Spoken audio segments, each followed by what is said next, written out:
Can the Cardinals continue their historic run? They go for win number 17 tonight against the Milwaukee Brewers, and the magic number to clinch the second wildcard spot is also at 1. So a win tonight is historic and monumental and meaningful in more ways than one. Breaking down how the Cardinals can get that win tonight on today's show, as well as the rest of the series between the Milwaukee Brewers. Stay tuned for some Cardinal baseball talk on today's Locked On Cardinals. You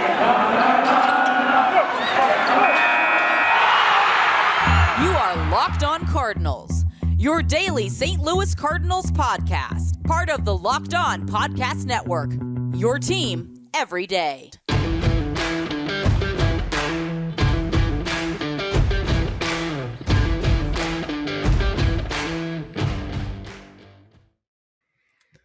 Hello and welcome into Locked On Cardinals for Tuesday, September the 28th of 2021. My name is Lucas Smith, the host of the show, and it's been a fun couple of weeks to be a St. Louis Cardinals follower. And as they go for a win number 17 in a row tonight, they had an off day yesterday. It felt weird that the Cardinals were on this incredible, historic, mind-blowing, super fun run, and they have an off day mixed in there. They had an off day on Thursday the 16th as well, but back then it wasn't a 16-game winning streak quite yet, was not quite as historic. But now the Cardinals have an off day. Everybody should be fully rested, ready to go. Bullpen should be pretty well open to use anybody, and they have a 3-game set with the division winners, Milwaukee Brewers. All the credit in the world goes to Milwaukee. They have performed very well this year. I didn't have them winning the division, I had the Cardinals winning the division, but the Cardinals still, in the next 6 games, have an opportunity to still be a 90-win team as they go into play today, 87-69, eliminated from the division, as I mentioned, but their magic number, as I mentioned in the open of the YouTube video, is down to 1 as the history looks to continue itself for the St. Louis Cardinals. The Reds won yesterday against the Pittsburgh Pirates in their 1-game series to close out their home portion of their schedule. Reds now play the White Sox tonight in Chicago. They've also clinched their division, and the Phillies are at Atlanta. So Phillies-Braves series has a lot of playoff implications because whoever loses that series is likely going to lose the division, because over in the AL East, Atlanta is sitting at 83-72 in first place, and in second place are those Phillies at 81-75, so just 2.5 games out of that first place, and like I said, 1 game out of the wild card are the Phillies, so the Cardinals can end the Phillies wild card hopes with a win tonight. If the Reds and Phillies both lose tonight, that would also clinch for the St. Louis Cardinals, but it's always more satisfying to win a game to clinch the postseason, because if you clinch by a loss, that doesn't diminish it because the playoffs are still the playoffs, but I've always been one of the state of mind to say, hey, if you're going to clinch a playoff spot, go win a ball game. Win the game and win it on your own terms, I guess is the way to say that. And the Cardinals can start on their own terms by looking at game 1 tonight in this 3-game series. 6:45 is the first pitch for the St. Louis Cardinals. So on the show today, we're talking about today's game a lot, as well as previewing the next 2 games, and then highlighting the players of the week, because the Cardinals have had their fair share of players of the week in the last number of weeks. Harrison Bader being the most recent winner of that award, having a phenomenal last week. Announced that he was the winner of that award yesterday. But tonight, Adam Wainwright looks to right the ship. Adam Wainwright might be making his last start of the regular season. I would like to see if the Cardinals are able to clinch tonight, maneuver the rotation so that he would start the wild card game. But all likelihood pointing to one of, if not one of his last 2 regular season starts. Nothing announced officially yet. But even with his ERA getting blown up a little bit here in the last couple of starts, especially with that one bad start coming against Milwaukee in his most recent start in Milwaukee when he gave up 5 earned runs, his ERA is still going to be the lowest it has been in a full season since 2014. Even if you take out that, it's going to be the lowest since 2015. He had a 1.61 ERA in an injury-shortened season. Last season, it sat at 3.15 in 31 starts. He's making his 32nd start tonight, which will be his most starts since 2016, in a season in which he made 33 starts. He has not he made 31 starts in 2019. In 2018, he did not making only 8 starts. He was injured there. So even despite the ERA blowing up, which is the point that I was trying to make, or ballooning up, however you want to say it, he is still having a phenomenal year for a 40-year-old, has a chance to win 17 games. That's remarkable, in my opinion. Adam Wainwright still deserves all the credit in the world for what he's doing this season and all signs point to him coming back as a Cardinal next season. He said he's playing one more. So it's going to be fun to see him pitch as a 40 and then 41-year-old at this point next season. Is a late August birthday. But he's going to look to settle in early. If you guys watched the game on YouTube last Thursday, because the game that he started on Thursday was YouTube's game of the week, so you could only watch it on YouTube. They talked about the fact that you could, or the fact that any starter, but Wainwright in particular, the key to him is to getting him early. And the Brewers got to him early with a Taylor grand slam in that first inning. Taylor hitting another home run a little bit later, and they were no doubters. They were not cheap shots.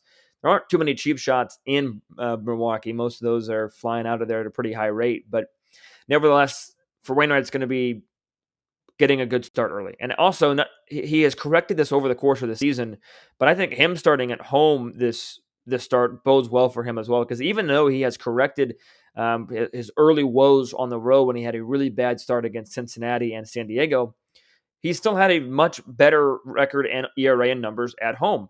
In 18 home starts, he's got a 2.72 ERA, 8-5, 122 and 1/3 innings. He's given up just 99 hits. Opponents hitting just 218, striking out 104 batters and a whip of 0.98. And in just 13 starts on the road, he's given up 10 home runs, and he's 8-2. He still gets the wins, but 3.58 ERA. So the runs when he gives them up come in bunches. So Wainwright's key is going to be starting the game off on a right foot, as well as keeping the ball in the ballpark, because when he keeps the ball in the ballpark, he tends to win games. He's only given up, like I just mentioned, 20 home runs, or has given up 20 home runs on the year, 10 at home, 10 on the road. So he's overall been very good at keeping the ball in the ballpark. It's just a matter of, can he get off to a good start? You know what you're going to get the curveball wise. You know what you're going to get from Adam Wainwright. You've known for a long time what you're going to get from Adam Wainwright, and that is the hook. You got a good sinker, cutter, changeup mix in there a little bit as well. But obviously the bread and butter pitch for Mr. Wainwright is the curveball. The Brewers starter has pitched very well against St. Louis this season. His most recent start against St. Louis came on the 21st of September when he went 6 innings, gave up 2 hits, an earned run, walked 1, struck out 10. And of course, I'm talking about Brandon Woodruff. At the time of this recording, he is the scheduled starter for the Milwaukee Brewers. Also this season, he went 7 2/3 innings to give up 3 hits, an earned run, struck out 10 on May the 12th, and as well as on August 19th, fared so-so, 5 innings, 6 earned runs. So 2 really good, 1 not so good for Mr. Woodruff. The Cardinals are going to have to get to him early, and the long ball is what hurt Woodruff in that start against the Cardinals. The bad one that I mentioned in August, the only game of that series the Cardinals won, was the long ball helped out the Cardinals that series. So the keys for both pitchers are going to be the same. Can Wainwright keep the ball in the ballpark, and then can Woodruff keep the ball in the ballpark? Home runs tend to kill a team, especially in today's baseball. And St. Louis, Busch Stadium, some of the metrics point towards it being a pitcher's-friendly ballpark. But as I talked about on yesterday's show, if you missed it on YouTube, if you missed it on podcasting platform, I talked a lot about the offense, because the offense to me has been the catalyst and the absolute story of this winning streak, the absolute 180-degree flip turnaround of this offense during this streak has been phenomenal. They scored 148 runs in just 26 games in the month of September. They have 6 games remaining in this portion. Whenever they group months, usually on baseballreference.com, they do March/April, and then they do September/October. So in September/October, they've already scored more runs this month than they have in any month prior. 148. That's a lot of runs. They're slugging over 460 as a team this month. Just ungodly, unworldly numbers for this offense. And I was on a podcast, the Nest podcast last night, streamed on their Twitter and Facebook and things of that nature. 6 Central is when it streamed. And I talked about how, and I've talked about it on this show too, about how the team we saw in June and the team we see now, the Cardinals are somewhere in between that, obviously, but I think they're closer to this September team of having a good offense, having a good pitching staff, and winning a lot of games in a short amount of time. But I have a lot of confidence in Wainwright tonight. The Cardinals, you could say they're a pretty prideful team. They take pride in the Cardinal way and living up to the standards of teams past, of years past, of championships past. And I think that they're going to had the same state of mind that I do in terms of, let's win and clinch on our own terms. Even if the other 2 games get over before before the Cardinals do, because if you look at when the other teams play, Philadelphia and Atlanta play at 6:20 local time, and the White Sox and Reds play at 7:10. So that one might not get over, but the Phillies game might. So even if those games are over, let's win. Let's celebrate on our own terms. If I'm a Cardinal player, that's what I'm saying. That's the message I'm giving the team. And I think that with Adam Wainwright, you have the perfect guy on the mound. Even with his last start aside, his stuff wasn't sharp. He gave up a couple home runs. He did not pitch well. I'm not trying to defend that start, but because of Adam Wainwright's track record, I think that you have to feel pretty good about him coming in after a bad start. Doesn't usually tend to have a string of bad starts. Usually picks things back up after a loss and goes out there and gets outs. So that's going to do it for segment number one. You got to feel really confident in game number one because of Adam Wainwright on the mound. Games number 2 and 3, a little bit different. Starters already announced for tomorrow's game, not yet for Thursday, according to MLB.com. But I'll still break down tomorrow's game, talk about the series, and talk about some playoff implications and why I would rather play the Dodgers in a one-game playoff than the Giants, especially if the Giants/Dodgers are the next team, why I would rather play the Giants in a series. And then I'll talk about, as I mentioned, the players of the week. So all that coming up here in just a moment on Locked On Cardinals. But I want to tell you about this incredible app that everyone who buys gas needs to know about. So if you buy gas, listen up. It's called Get Upside. My listeners are making up to 25 cents for every gallon of gas every time they fill up. So just download the free Get Upside in the App Store or Google Play Store right now and use promo code BASEBALL and get a bonus 25 cents per gallon on the first fill up. That is up to 50 cents cash back. Don't pay full price at the pump anymore. Get cash back by using Get Upside. Just download the app for free and use promo code BASEBALL to get 50 cents a gallon cash back on your first tank. Some people who drive a lot are making as much as $2,000 to $3,000 in cash back a month. There's no catch. This cash back gets added directly to your bank account, and you can cash out anytime as well using PayPal or e-gift card, Amazon, other brands as well. Just download the free Get Upside app today and use promo code BASEBALL for up to 50 cents a gallon back on that first fill-up. Again, that is Get Upside, and the promo code to enter, BASEBALL. Cardinals have an opportunity, as I mentioned tonight, to get the win and to clinch a playoff spot. But if, let's just say they don't, Phillies and Reds win, and the playoff chase moves on to another day. So looking at Wednesday's game, a 6:45 first pitch again, and this time it's going to be Adrian Houser versus Miles Mikolas. Adrian Houser has had some pretty good success against the St. Louis Cardinals in his most recent start on September the 23rd. Went 6 innings, gave up 5 hits, and earned run, walked 2, and struck out 3. You go a start back further than that, you have his incredible if you go back start further than that, you have another dominant performance from Mr. Houser against the Redbirds in the month of September. He went 9 innings, no earned runs, 7 strikeouts. That was back on the 4th of September. Apologies for that stutter there. But Adrian Houser's had some success in his 2 most recent starts against the St. Louis Cardinals. I'm of the state of mind that the more you see a pitcher, the easier it is to hit. You went from 0 earned runs in 9 innings against Adrian Houser to 1 earned run in 6 innings. So you're on the right track. Houser also had to start against the Cardinals back on April the 10th when he went 5 innings, gave up an unearned run. So you went from 0 earned runs to 0 earned runs to 1 earned run. On the right track, and I think that the Cardinals have to feel pretty good about their offense continuing its hot streak going into this game. Because even though the Cardinals had an off day yesterday, the mindset still has to be that this team is on fire. This team is still the hottest team in baseball. And in my opinion, even if they lose the next 6 games, knock on wood to say that doesn't happen. I don't know if you heard that or not. I was knocking on wood. But nevertheless, if the Cardinals lose 6 games, make the playoffs, Phillies and Reds lose one of the next 6 games, this team is still going to be one of the hottest teams in baseball because they're going to be 20-12. That's a very, very satisfying month, in my opinion. I don't think anybody would shy away from a 20-12 month every single month. Still very hot, still in a roll. But the Cardinals are obviously looking to do more than that, and especially finishing out at home because it wasn't full capacity to start the season. The Cardinals played some bad baseball in June once the Cardinals did go to full capacity at Busch Stadium. So the fans maybe didn't necessarily come out in droves to see the Cardinals play early on this season. And now the Cardinals are playing some really, really, really good baseball that the Cardinal fans are probably going to want to see. I hope that Busch is packed tonight, tomorrow, Wednesday, or tonight, tomorrow, Thursday, excuse me. I think Adam Wainwright and the Cardinals partnered with the Big League Impact for that deal. $5 tickets this series and some $10 tickets next series against the Cubs, or for one day against the Cubs. I forget how it all works. I don't think the weekend counted into that. But nevertheless, you can get some cheap tickets to see some really good baseball. I know the Brewers are eliminated. I know that the Cubs are eliminated and rebuilding and out of the playoff race for a long time and not a good team. But nevertheless, it's still Cardinal baseball. It's still baseball, and especially tonight, when the Cardinals don't have anything secured. Because could it happen that the Cardinals go 0-6 and either the Reds or Phillies go 6-0?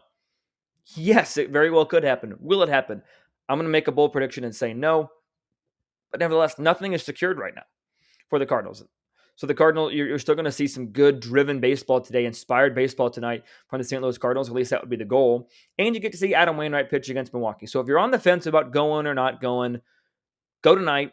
And if you're on the fence about going, not going tomorrow, even if the Cardinals clinch tonight, go tomorrow. Because I think you're going to see the Cardinals hopefully finally figure out how to hit and score runs off of Adrian Hauser. And you will also get to see Miles Mikolas continue his string, or look to continue his string of good starts, because Mikolas is tabbed with the start tomorrow. When you look at his last 3 starts, they've each gotten better. 5 innings, 4 earned runs against the Reds on the 11th of September. Cardinals did win that game. That was the first game in their winning streak.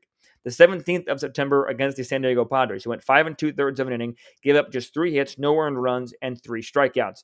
That's a very solid start. In his most recent start against the Milwaukee Brewers on September the 22nd, 7 innings, 2 earned runs, 3 strikeouts, 4 hits, gave up a home runs to give up those 2 earned runs. So each of his last couple starts have gotten better and better. So that's also a reason to go tomorrow, because the Cardinals are going to need Miles Mikolas to get a lot of outs this October should they advance to the postseason and should they advance past the wild card game. So Miles Mikolas is going to be somebody that the Cardinals need, and in my opinion, it's fun to watch Miles Mikolas pitch when he's at his best, or even when he's right, because it is, could be a clinic out there how to get outs quickly, early in a count, and weak contact as well. No starters announced as of right now, this recording early Tuesday morning, for the Thursday game at 12:15 Central, the first pitch. So we'll see what that ends up being. Maybe the Cardinals, if they clinch in the next 2 days, are able to maneuver their rotation around. Brewers are probably trying to maneuver their rotation around as well, getting guys reps in and things of that nature.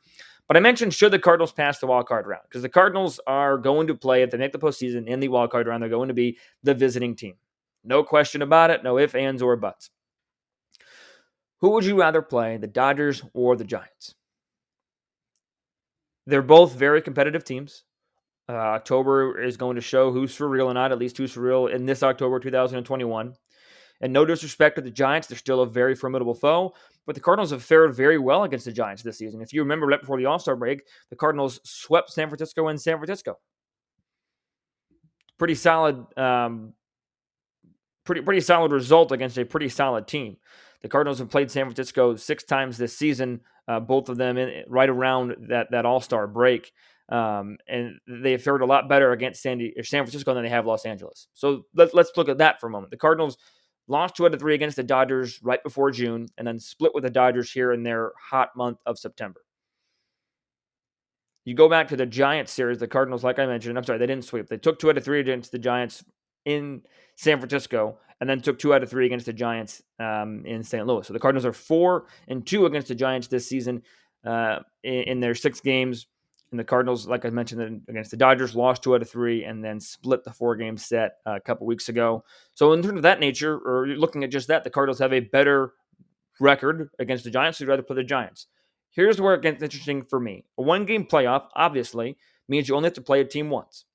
I would much rather face the Dodgers 1 time than have to beat the Dodgers 3 times in 5 games. I'm not saying beating the Giants 3 times in 5 games is going to be easy either, but I think that beating the Giants 3 times in 5 games will be easier than beating the Dodgers 3 times in 5 games because of that rotation and because of just how deadly that Dodger lineup is, top to bottom. Again, everything in the playoffs is going to be tough. But if it's me and if I'm picking who the Cardinals get to play in the postseason based on the current model, based on how these standings are looking, I'm picking the Dodgers in a 1-game playoff. and then place the Giants after that. Go from there. Right now, the Dodgers and Giants are separated by 2 games, and the Giants' magic number to clinch the National League West is 5. So all signs right now, in my opinion, point to the Giants winning the NL West. And I think, in all honesty, that would be beneficial for the Cardinals. Yes, you're going to have to face Max Scherzer in the wild card game, and that's going to be tough. But who knows? Maybe the Giants and Dodgers go to a game 163. Scherzer's used up in that start, then you face somebody else. Who knows?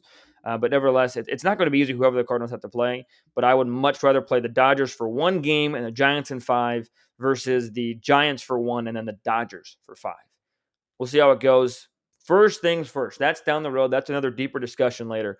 First things first. Cardinals have to take care of business tonight and win tonight to clinch a postseason berth. Because right now, as I mentioned, that is not guaranteed. What does help them clinch a postseason berth or get to this position to do so is the hot September, and that has been due to some incredible offense, and that has led to some Cardinals winning players of the week. I'll break those players down and say why that's so impressive and why, as Jeffrey Jones tweeted out yesterday or the day before, it was yesterday after Bader got selected, that Goldschmidt might as well go ahead and win Player of the Month. But I'll talk about why Players of the Week are so impressive and why the Cardinals winning them is so impressive coming up here in just a moment. That's where I want to tell you about some fun sponsors and some ways that you could win some money with BetOnline. Football is back, and BetOnline is your number one source for all the pro and college football action this season. They have a new updated site and interface with even more odds, props, contests at betonline.ag. You can't go wrong. It continues to be the number one source for everything football. Head to the website today or use your mobile device and sign up for a 100% welcome bonus. 100% of your money will be added on as a welcome bonus when you use the promo code NFL100. That is double your initial deposit just for signing up and use the promo code NFL100. From football, baseball, basketball, boxing, right to your favorite Vegas casino games, don't wait to take advantage of all the amazing offers available for the 2021 season. BetOnline is your fastest and easiest way to bet on your sports favorites, as well as your online sportsbook experts. This episode is also brought to you in part by Rock Auto. With the ever-increasing numbers of makes and models, it's almost impossible for your local chain auto parts store to stock all the parts you need. Why endure often pointless, intimidating questioning and wait while the person behind the counter looks up at their computer and orders the parts that they happen to have when you have access to rockauto.com in your pocket, on the go, or at home on your computer? You can save time and money when using Rock Auto. Don't spend up to 100% more on parts from a chain store or car dealership. Rock Auto is a family business serving auto parts customers online for over 20 years. Rock Auto prices are always reliably low for every single customer. They have everything you need, whether you need a brake part, a tail lamp, some motor oil, or even a new carpet. Go to explore their easy-to-use website today and see all the parts available for your car or truck. Be sure to write Locked On in their How Did You Hear About Us box so they know that we sent you. Amazing selection, reliably low prices, all the parts your car will ever need. They're at rockauto.com. Harrison Bader is your reigning National League Player of the Week for the National League. I already said that. And the Cardinals have gotten a fair amount of those this season. Here in the month, especially in the month of September. You look at the first week of September, it was Frank Schwindel, then you had Max Scherzer, but you had Tyler O'Neill win it last week for the St. Louis Cardinals, and then you had Harrison Bader win it this most recent week. You've also had Tommy Edman get a win, a Player of the Week a little bit earlier this season. As my light just went out on YouTube, I apologize, but he won it for the last week of August, and that's impressive because the Cardinals don't tend to get a lot of National League Week Players of the Week honor. And Harrison Bader definitely deserved it. He had some big moments. Seems like it was really quiet moments too, as well, for Harrison Bader. I feel like, for me, anyways, a lot of the storylines, a lot of the attention was going to Paul Goldschmidt, Tyler O'Neill, Lars Nootbaar, even Paul DeJong got some stories this weekend or last weekend for his home runs. But Harrison Bader has had a phenomenal last 7 days. 538 average, a 566 on base, a 1,038 slugging percentage, 14 for 26, 3 home runs, 6 runs driven in, a couple stolen bases in there as well. This is the Harrison Bader that again, it's hard to expect somebody to hit 536 or 538 for a whole season. But in my opinion, this is the kind of Bader that the Cardinals are more expecting. One that hits a lot of extra base hits, is laying off the slider down and away. He's had a much better September than he had August, and that was after he had a much better July than he had really his season or his career. So I think that Harrison Bader coming into his own, and the fact that the Cardinals have 2 players of the week in 1 month and 3 out of the last 5 shows you how incredibly in tune this offense is with itself right now. They are on a roll. Players of the week are not easy to win. A lot of good performances week in and week out. Cardinals were able to get a solid performance from Harrison Bader this last week. This lineup is incredibly deep at this moment. Harrison Bader is hitting 6th, 7th, 8th in the lineup, and he's winning player of the week. Is that bad lineup construction? I don't know. That's a different debate for a different time. Harrison Bader, if it ain't broke, don't fix it. Do not touch Harrison Bader's spot in the lineup right now. But to me, like I mentioned, the player of the week is just concrete evidence that this offense right now is clicking at an all-time high. All-time for this season, historically, whatever you want to say. This offense right now is on a roll 100%, and this is concrete physical evidence that you have Bader, Edman, O'Neill all winning players of the week. Cardinals have had players of the week earlier in the season as well, but these 3 so close to one another is a perfect example of how the Cardinals are just absolutely on another planet right now. And I just wanted to give props to Bader and O'Neill. The last 2 players of the week have been Cardinals, and they look to finish up with a 3rd consecutive player of the week this week. Who will it be? Who knows? Before I get out of here, I do want to share some of your wacky, weird, bizarre predictions that you guys shared on the Twitter and Instagram page, LO_Cardinals. You guys had some fun ones. We're going to start with the Twitter. Some crazy predictions. Hunter Landstrom at HLandstrom01 says, rundown triple play in the top of the 9th, followed by Paul Goldschmidt hitting a walk-off grand slam. That would be wacky, and that's a wacky one that I would love to see. There's one that's negative, or a worst nightmare one, which I think is interesting, and that is by Trevor Nowlin, or Nolan, Nowlin. We get no hit, #worst nightmare. That would be pretty bad. Losing today might not be the end of the world, but getting no hit definitely would be bad. Also on Twitter, Ballpark Story, Ballpark Stories is at Ballpark Story, says Bader backflip. He was hanging out with Ozzy yesterday. I think Bader pulling off a backflip with that hair could look pretty majestic. Bader definitely has some majestic hair. Is it too long? Is it whatever? That's a different debate. I don't want to get into a fashion debate, but Harrison Bader pulling off a backflip is definitely weird and wacky. A lot more on the Instagram. Aaron.Fackler says Waino throws a no-hitter and then gives the Harrison Bader celebration for the emoji. So Waino no-hitter is not the only one that we have. Cody Noonery also put Waino throws a no-hitter, or throws a no-no. Another Waino-centered one was by Andrew Burton _24. Waino hits a home run. If Waino does either one of those things, that would be a win in my book. Mo Saints fan 2002. I don't know, but they better win because I'm going. LOL. Mo Saints fan 2002. Enjoy the game. Enjoy Wainwright. I hope something of those things that I just mentioned happen as well. Marie Lutz says homers from each of the MV3, assuming meaning there O'Neill, Goldschmidt, Arenado. It'd be pretty neat to see all 3 of them home run. Matthew Hunter 1128. Cards clinch on a Molina walk-off. How poetic and iconic would that be? That'd be incredible. T Wild 6 says Cards put up 10. Waino complete game shutout. Thank you for all those submitting responses there. I would love all those to happen except for a no-hitter by the Brewers. If there's going to be no hitter tonight, I hope that it is Wainwright and the Cardinals. That's going to do it for today's show. Running a tad long, but that is okay. Lots of stuff to talk about. Your responses, breaking down the game. A lot of winning going on right now in Cardinal Nation. Follow me on Twitter at LJ Fastball. If you're watching on YouTube, that is right here. Follow the show on Twitter and Instagram at LO_Cardinals. If you're watching on the YouTube channel, that is also right here. If not, you can find it in the description or search it on your social media platform of choice. Thanks for tuning in today. I'll be back tomorrow bright and early with the show for you guys, breaking down the hopeful win and postseason clinching win for the St. Louis Cardinals. But until I talk to you then, be sure to stay safe, stay well, and have a fantastic rest of your day.